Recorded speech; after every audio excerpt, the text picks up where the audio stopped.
basic idea of my talk is to argue for this idea, the idea that self-consciousness should be conceived as a byproduct of social cognition. Thank you. And I'm doing so in the spirit of the challenge about consciousness that Dave Chalmers mentioned this morning. And so I'm stressed the advertising features of the talk for the game. The idea is that I would like to argue for a cognitive social account of consciousness, actually for self-consciousness. And the basic idea is that self-consciousness depends on the environment, but it depends more on the social environment than on the physical one. And more precisely, the idea is that self-consciousness serves the purposes of social cognition. More in detail, while bodily self-consciousness appears to be more or less independent of social cognition, conceptual self-consciousness is simply a byproduct of social cognition, and I will call this mind-reading priority account. And it depends on social cognition from both evolutionary and developmental point of view. Yesterday, or the day before yesterday, don't remember, Nick in this same conference showed these beautiful slides, and I took a picture, and he asked for this. Why then did God bother to make consciousness? Why? Good question, of course. And my reply is that we have to take seriously this question. And that although self-consciousness looks like the climax, the zenith, or the human nature, and although it implies the gift of phenomenology, yes, of course, but it is to be alike and so on, the pride in consciousness, I realized that this is not the right place for speaking against the pride in consciousness, but in a sense, it is exactly the right place. The pride in consciousness is actually wrong, because nature has tricked us again. It gave us consciousness as a gift, but actually self-consciousness only served to make us better social animals. It is the main purpose. Self-consciousness was selected in our evolutionary history. In a sense, if you want to use an imaginific vocabulary, if you want to use metaphors, you can use this metaphor. Social cognition is the engine, but the engine needs fuel, and the fuel is self-consciousness.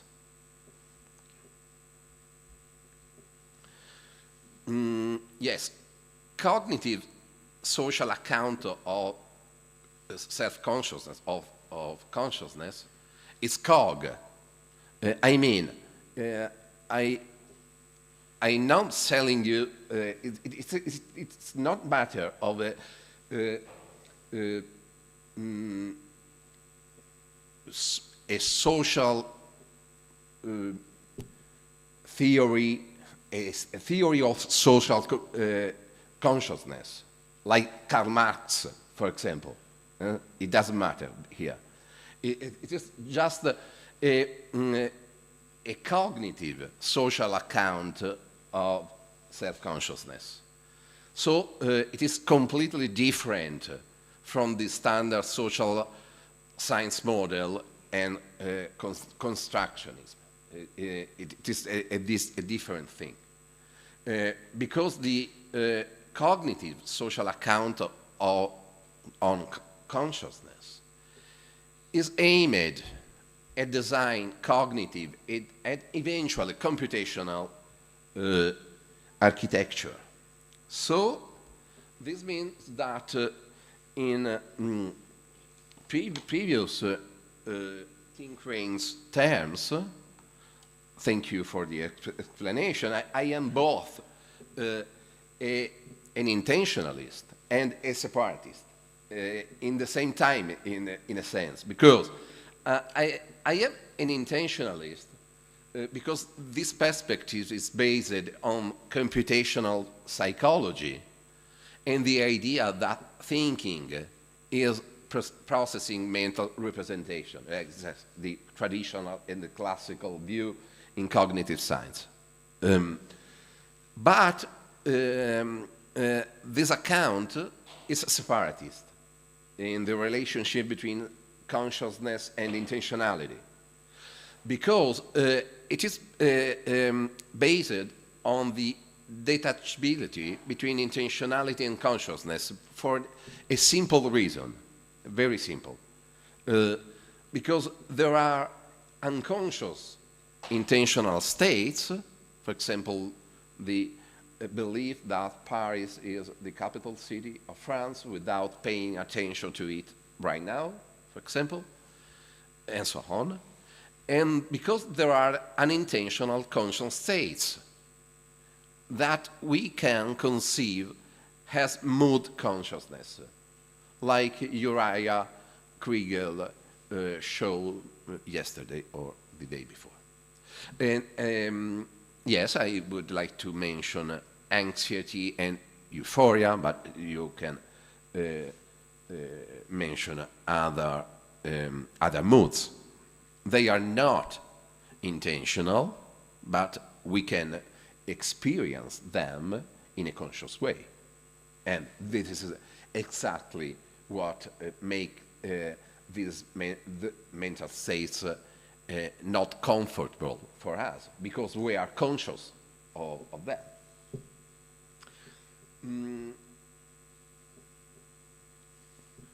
This account is based on the dual process account on mental phenomena.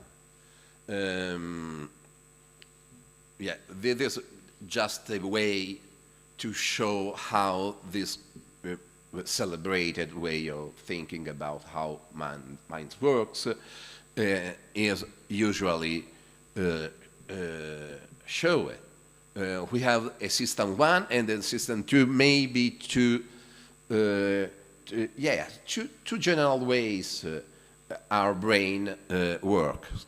And system 1 is typically unconscious, implicit, automatic.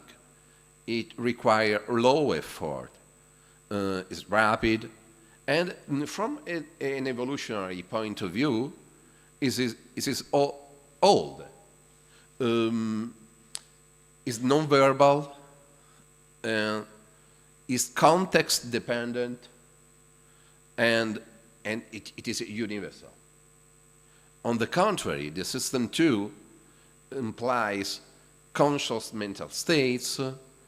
It is controlled, explicit, deliberative, evolutionary, recent, not, yes, linguistic, by and large, conceptual, of course, and it is a cultural phenomenon. This culture dependent. Okay, we have there is a lot of evidence that a human brain works that way, and I simply use this account, and applying this account to the to our problem, we have a scenario like this. We have a system one mind reading made up by low-level simulation, mirror neurons, emotional contagion, shared attention, gaze following, theory of mind before language acquisition. For example, you can yes, we can mention the an experiment by Dansperber and Surian that show that this kind of capacity is more or less ready when children are 1 year old. In that modality, of course. If you choose another modality, a verbal modality, the children passes the theory of mind test later. Okay, we have also a system 2 mind reading made up by high-level simulation, low-level simulation. High-level simulation is vocabulary borrowed by Alvin Goldman. And it is made up by counterfactual imagination, pretense, and so on. And on the other hand, we have a system 1 self-consciousness and a system 2 self-consciousness. System 1 self-consciousness is bodily self-recognition, the ability to detect that this body is mine. The best way to show this is the capacity to self-recognize himself in a mirror. And you can, the mirror test, the mark test is a celebrated test to for this the side of self-consciousness, but also for this side. You remember that when Gordon Gallup discovered the idea of mirror test, he was so enthusiastic that attribute self-consciousness to chimpanzee at all. Calm down. They are only able to realize that is their own image. It's different when they are marked, after they are marked. It's a genuine capacity. It's not simply a capacity made up by matching sensomotor features. It's not an artifact. It's a genuine phenomenon, but it shows only that chimpanzees are able to have self-recognition capacity. That is system 1 self-recognition, and not only chimpanzee. After that, we discovered a certain amount of other animal species able to do this. Great apes, of course, some monkeys, dolphins, magpies, maybe not surprising, and few other animal species. System 2 self-consciousness is simply what we are experiencing every time, every second. The famous stream of consciousness made up by language in the scattered way, like James Joyce or your favorite novelist describe.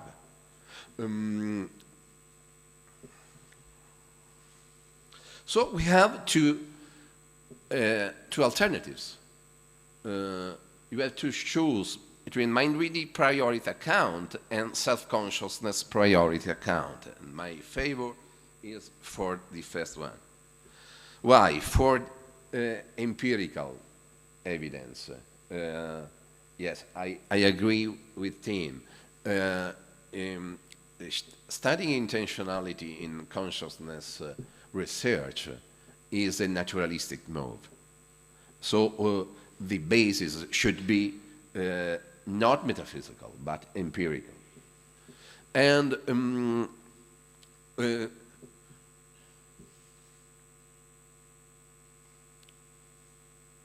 yes, there are a lot of kinds of priorities, logical priorities, and so on. But for the reason above mentioned, I referred only to empirical priorities, mainly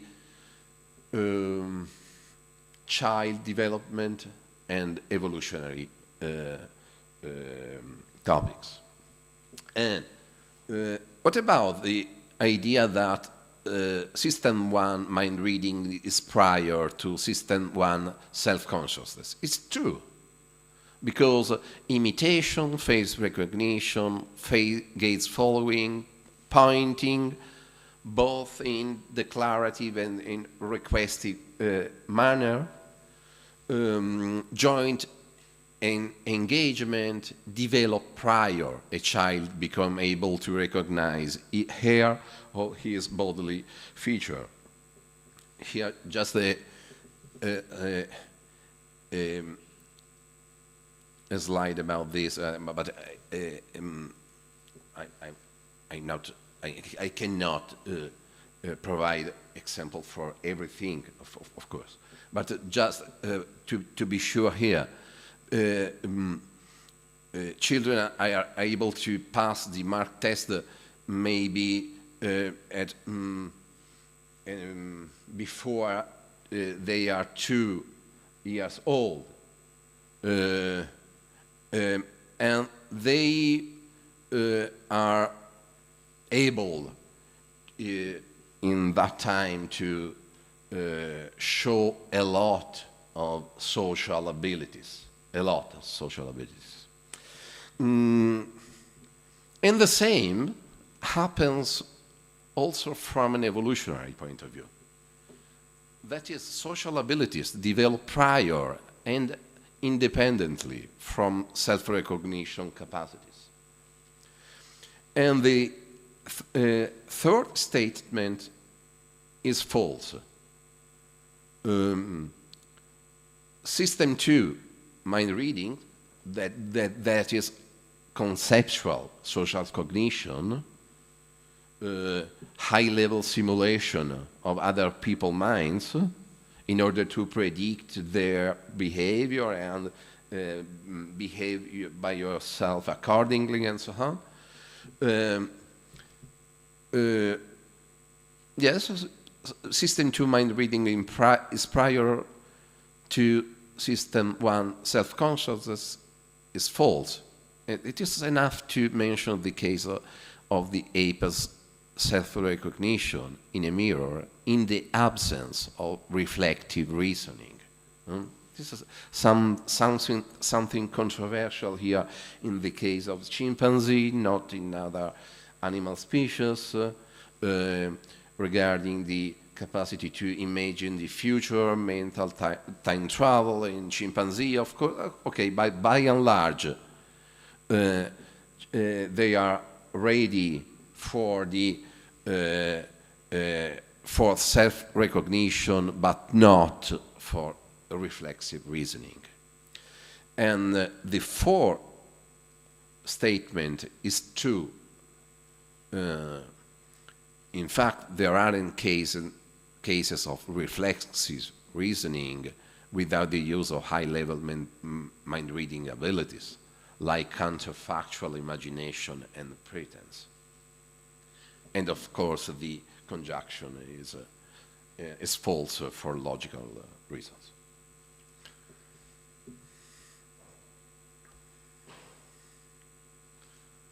all this, the fact that the conjunction is false means simply that it is a matter of a partial overlapping in the game of this capacity.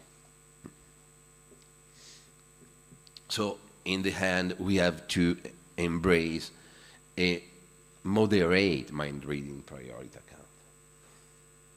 account. This is the part of the talk more technical. Okay. Let's go back to the point, to the general idea that it is my intention right now.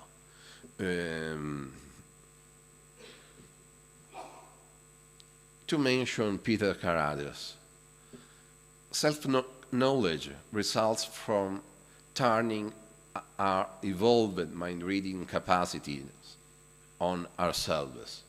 Okay, good idea. But for what? For what? We have to ask for this. We need a reason to suppose that turning mind-reading on ourselves was, from an evolutionary point of view, something worth for adaptation. In fact, self-knowledge is extremely expensive. If you consider energy and time, from the time point of view, self-consciousness is a nightmare. It's a nightmare. Our brain is engaged in every moment to synchronize everything. It's a nightmare. Why? Being self-conscious, and of course energy too. Yeah, we need a lot of sugar in the blood in order to be self-conscious. Why? My reply is simple, is that the reason why nature paid this cost, the cost for self-consciousness, lies in the need of an inner space which allows to our social cognition to work offline from behavior, and in that way to be able to make high-level simulation offline. It is very important to make this simulation offline, because this prevents us in a safer way in life. Imagine if we are not able to detach our thought from behavior. It were so risky.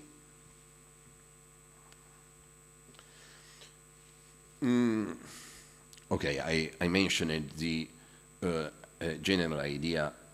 By any country, the inner eye allowed our ancestors to raise social life to a new level. In a sense, what I'm saying is similar to the hypothesis of a social brain, famously supported by Michael Graziano and other people. Michael Graziano, for example, says that consciousness is proposed in his paper, is that it is a construct of the social perceptual machinery humans have specialized neuronal machinery that allow us to be socially intelligent. And the primary role for this machinery is to construct models of other people's minds, thereby gaining some ability to predict the behavior of other individuals. In the hypothesis by Graziano, awareness is a perceptual reconstruction of attentional state. Attention is the key notion in Graziano account. And the machinery that computes information about other people's awareness is the same machinery that computes information about our own awareness. Yes, but I agree by and large, but my point is slightly different. I'm not satisfied by the appeal to the monitoring, the ability of monitoring attentional states.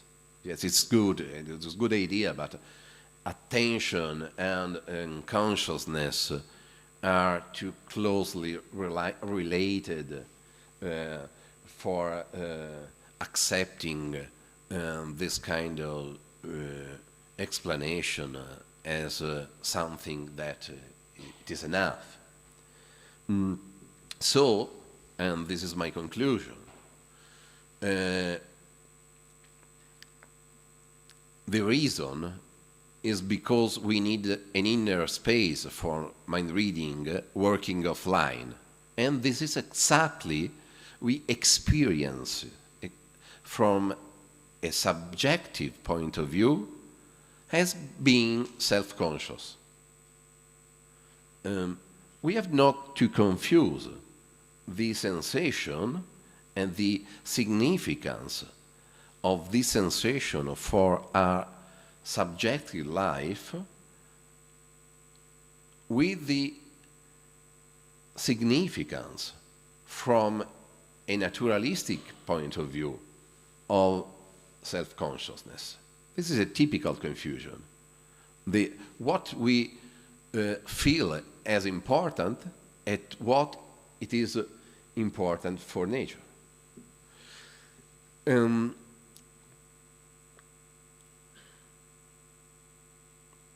In conclusion, consider the situation in which we have to simulate in a high-level mode other people, both in competing situation and in the contrary.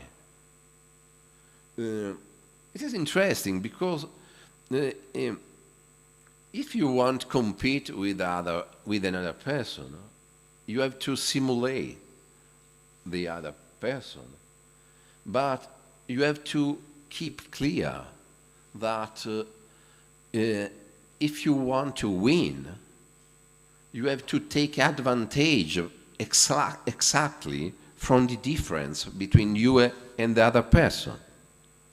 And this is the same also in the case in which you want to benefit other people. Because what is good for other people is not necessarily what is good for you. So you have to simulate other people, keeping this difference clear. Because in other way, simulation is not useful. Simulation is useful only if you are able to keep this difference clear.